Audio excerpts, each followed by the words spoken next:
Welcome everybody. Thank you for attending our session. To tell you a little bit about me, I'll get to this because this is the end of my story. I want to start with the beginning of my story.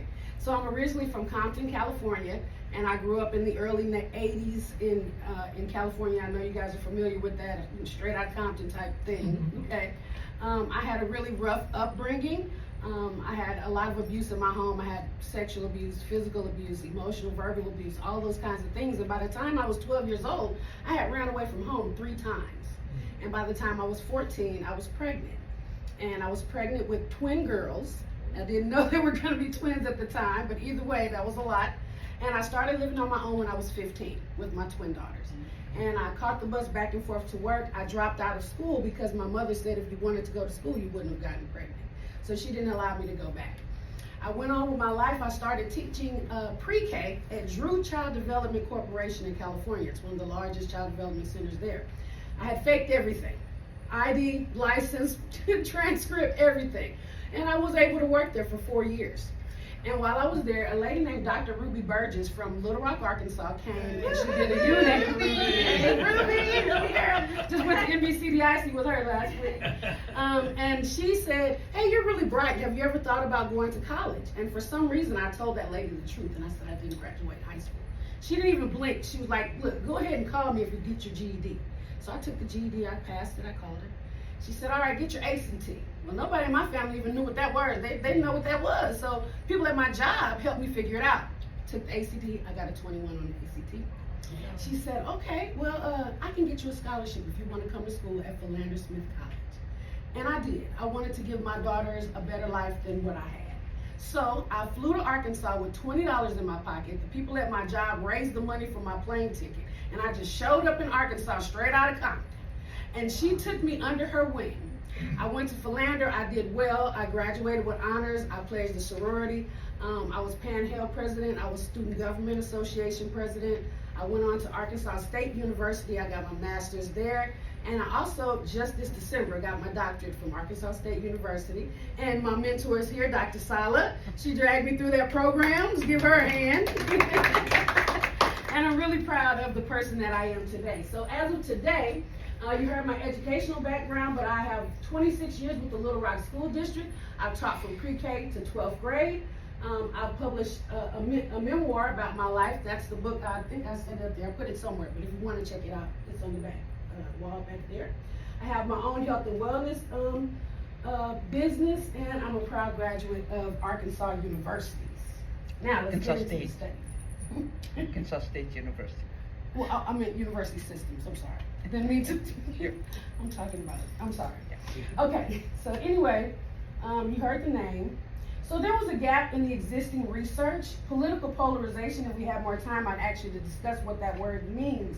But it basically means that there are people on different sides of the political spectrum, and they're so far into their sides, they can't meet in the middle. They can't compromise. They can't really hear what each other is saying. And that's the place where a lot of Arkansas social studies teachers find themselves. So here were the 2 research questions for my study. I wanted to know, what are teachers' perceptions of the influence of political polarization? And how does their perceptions of that political polarization influence their pedagogy, the way they teach?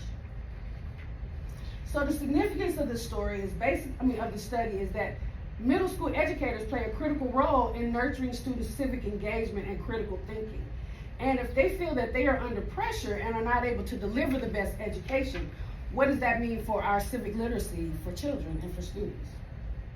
The theoretical framework that I use is the Reconstructionist theory of education. And the Reconstructionist view is that schools are tools that solve societal problems, and it's the responsibility of the school and its teachers to foster the development of tomorrow's leaders. Teachers are considered the best agents of social change. And a big part of this study was, could teachers reach self-actualization in this particular polarized environment? The methodology, the research design and instrument, it was a phenomenological approach and a qualitative research study. We used the interview as the instrument, a single in-depth semi-structured interview conducted online via Zoom was used as the instrument for the study. The text and transcription and audio files were created using Otter AI. The interview protocol had 9 open-ended questions, and there was a part of it where they had to select like which style described their teaching style, and they picked those and then described those as well. The population, I tried to keep it as diverse as possible. I had a small sample of 20 middle school social studies teachers. They all lived in the state of Arkansas. They've all taught in different parts of the state. There were rural, urban, and suburban area school districts used. I also took teachers from public and charter schools. Social media invitations were sent out to get participants. These were the demographics. There were 8 white females, 5 black females, 3 white males, 3 black males, and 1 biracial Filipino and white male. Their teaching experience ranged from 5 to 34 years. This is the location of the school district, so you can see here, there was a big part in the urban school district, but those are much bigger, so it was easier to get teachers from those. But I did manage to get a relatively good amount of urban and suburban teachers as well. They mostly taught a combination of the grades, but some taught specific grades. And that's 6th, 7th, and 8th grades that I mean when I say middle grades.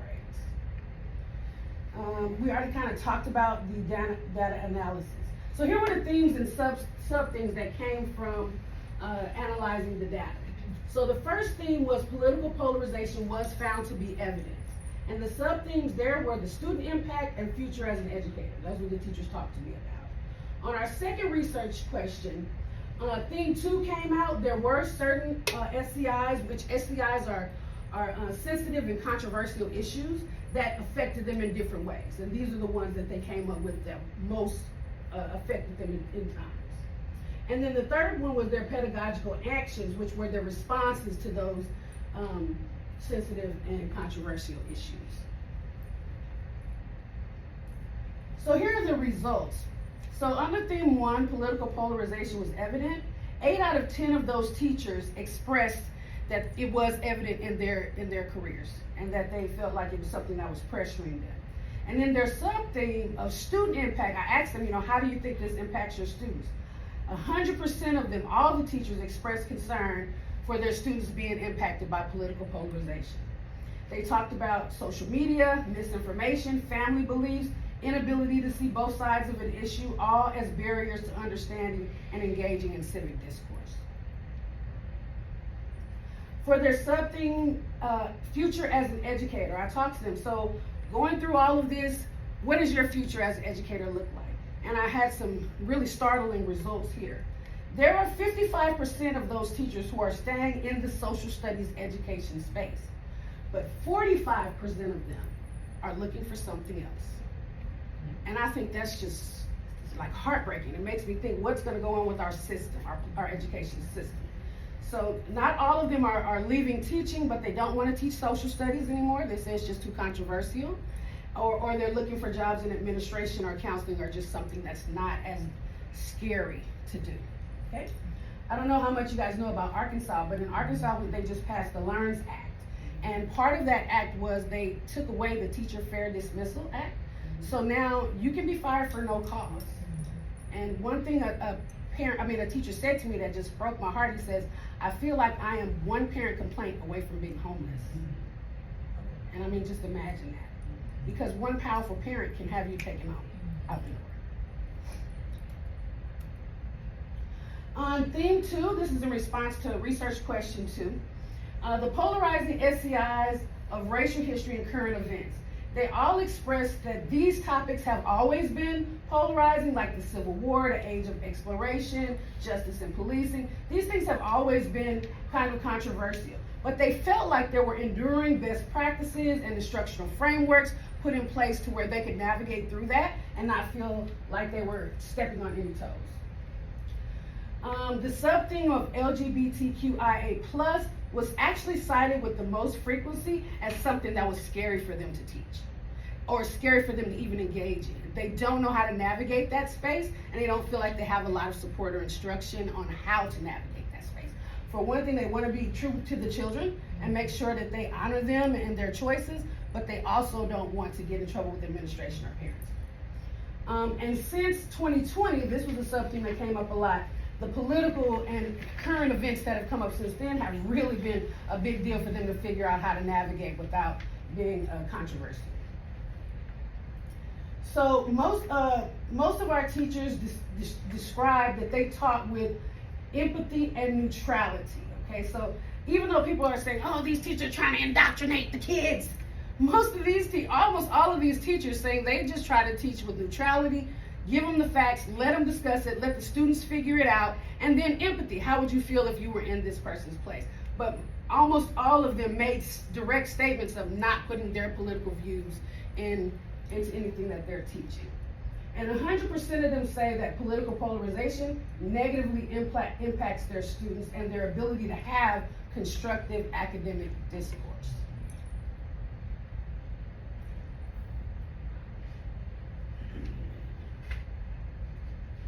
Okay, on this one, the sub-theme of defining their political pedagogical actions, 80% indicated that political polarization influences them in their pedagogy, and these are the statistics for neutrality and empathy. 60% describe their pedagogical actions as remaining neutral.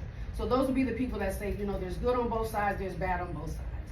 And then 85% of them describe putting yourself in the other person's shoes and creating empathy. So what are some recommendations for this? I'm going to try to speed it up here. How much time do I have? 5 minutes. Okay, that's not too bad. Okay, so we need to advocate for policies that support teachers, promote less politically polarized environments, encouraging people to be tolerant about sensitive and controversial issues, and use better teacher preparation and collaboration, especially around those issues that they're afraid of, like LGBTQIA rights. Support teachers in developing and sharing effective and coherent instruction in social studies content and skills. Provide ongoing professional development, not just for teachers, but social studies instruction for parents, stakeholders, school leaders. Not necessarily content, but teach them the importance of how it supports our democracy so that it will be held in higher esteem. And it will help teachers foster this healthy democracy.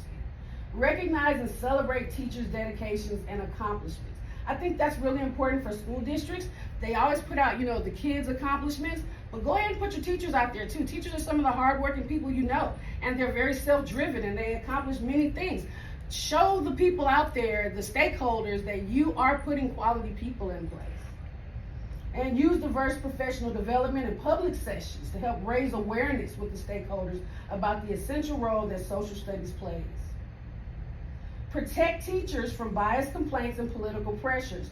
And please bring back Teacher Fair Dismissal Act so that our careers will remain secure. Resist efforts to undermine the profession and support social studies education and uphold its role in sustaining democracy through informed, empowered citizens. And I could go a little further, but since I just have a few minutes left, I'd like to hear some comments or some commentary about what you guys feel about what you've heard. Anybody want to say anything? Have any of you ever experienced political polarization? Well, I have a question. Sure. I think you said in your interview protocol that you spent the first X amount of time building trust. Is that what you said? Mm-hmm. Trust and rapport. How did you do that?